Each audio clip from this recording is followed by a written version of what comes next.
दोस्तों ये है हमारे फार्म का चाफ कटर। अगर आप भी गाय भैंस रखते हैं तो आपको क्यों चाफ कटर आपके फार्म पर रखना चाहिए, इसके बारे में आपको आज कमाल की इंफॉर्मेशन बताने वाले।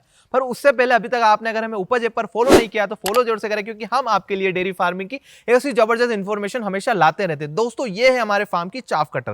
दोस्तों यहां से हम चारा डालते हैं, इधर से चारा कट के आ जाता है। अब इसका फायदा क्या है? एक तो आपके फार्म पर नुकसान बिल्कुल नहीं होगा, क्योंकि इसके अंदर चारा है जो बिल्कुल कट जाएगा। जो डंठल रहते हैं ना, वो बिल्कुल अच्छी तरीके से पीस जाते हैं ताकि आपकी गाय भैंस उसे आराम से खा सके। तो इससे वेस्टेज कम होगा। दूसरा, आपकी गाय भैंस का दूध भी बढ़ेगा, क्योंकि आप कम चारे से ज्यादा दूध ले पाएंगे। क्या आपके फार्म पर भी चाफ कटर है? हमें कमेंट में बताएं।